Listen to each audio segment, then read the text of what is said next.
At 65, most legends start slowing down. They protect their image. They stay quiet. But not Jean-Claude Van Damme. Instead of fading into the background, he did something no one expected. He spoke. And what he revealed didn't just surprise people, it unsettled them.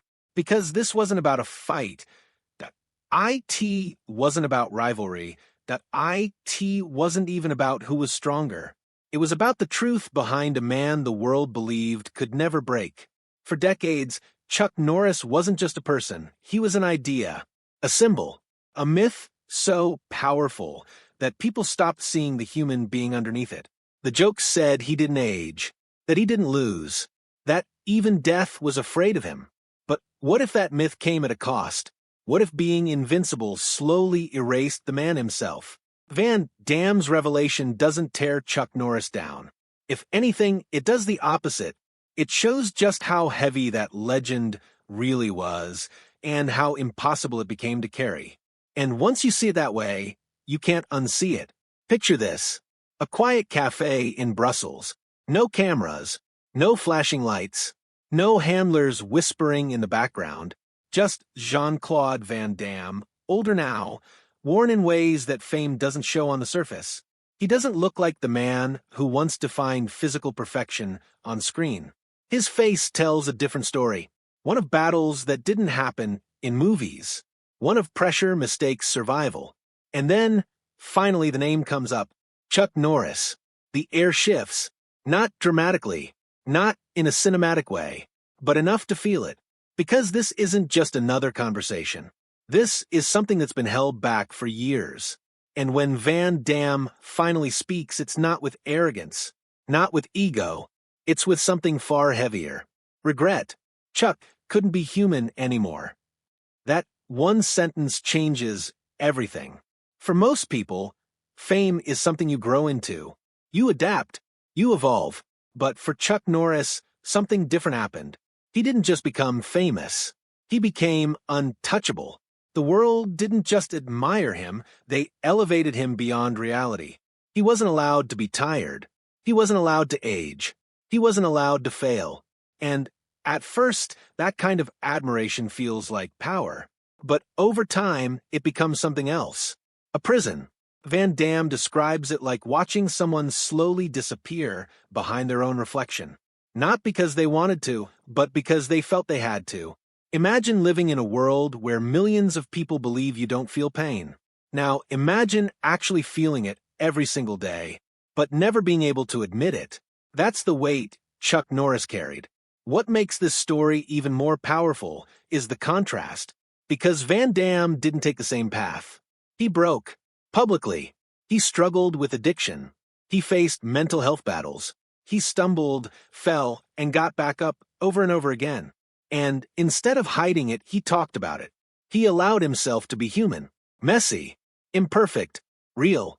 Chuck Norris did the opposite. He stayed silent. He stayed strong. He stayed exactly who the world expected him to be.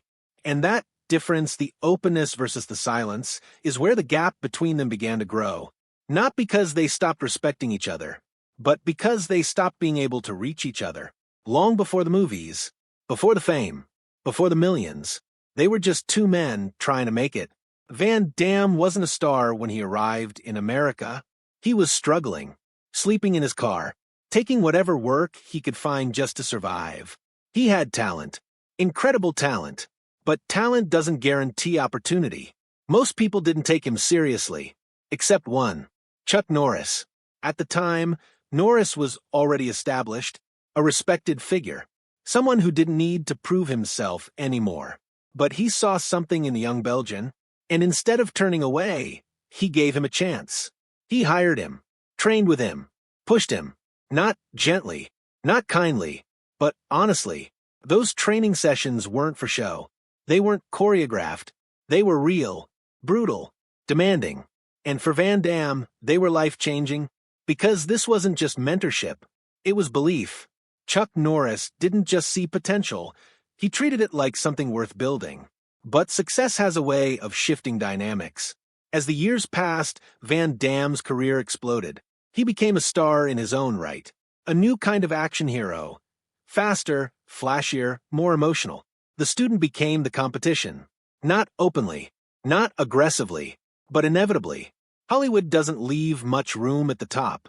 And while Van Damme embraced the chaos that came with fame, Norris doubled down on control.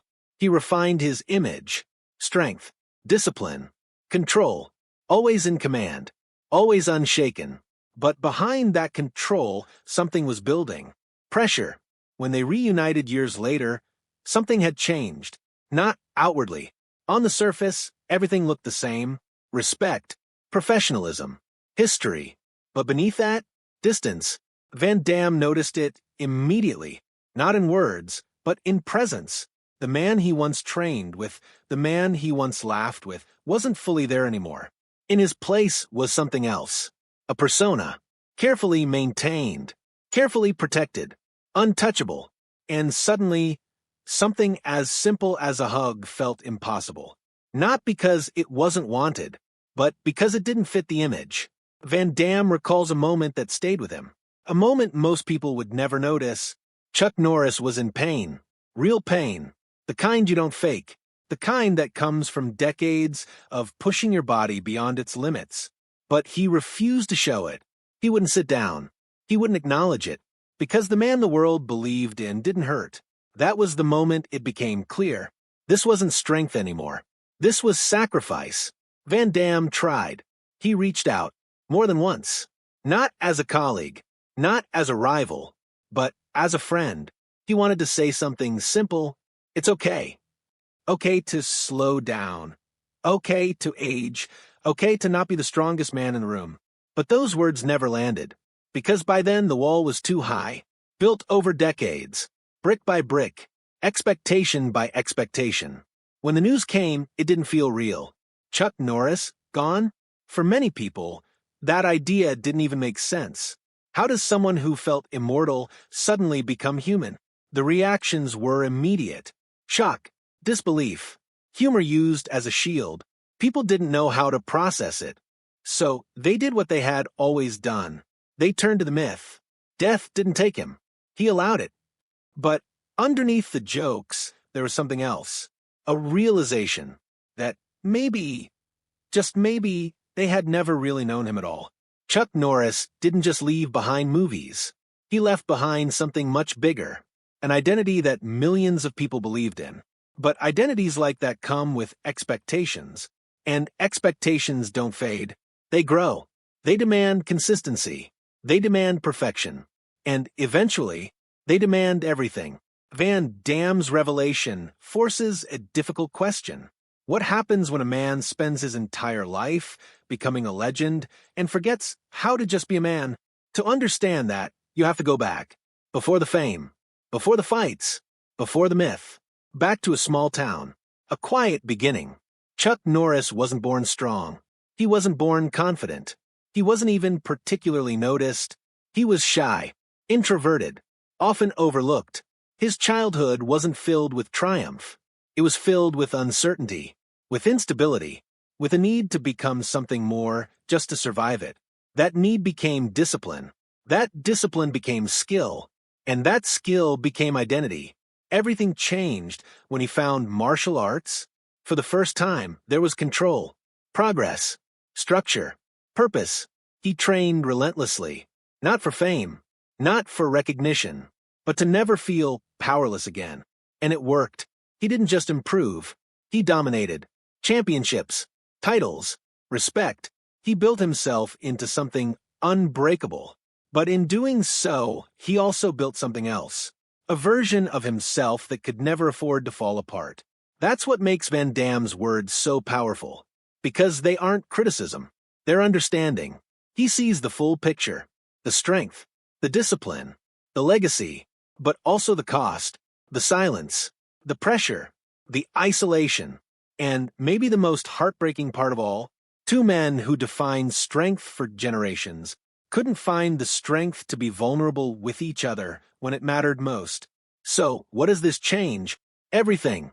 Because now, when you look back at the films, the fights, the moments that made Chuck Norris a legend, you see more than power. You see effort. You see endurance. You see a man carrying something heavier than anyone realized, and suddenly the myth doesn't disappear. It evolves from something untouchable to something deeply human.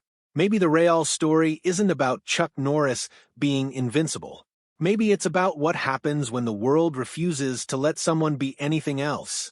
And maybe the real tragedy isn't that he was seen as a legend, but that he had to live like one until the very end. If you've ever admired strength, this story changes what that word really means. Because sometimes the strongest thing a person can do is admit they're human. And sometimes that's the one thing the world won't allow.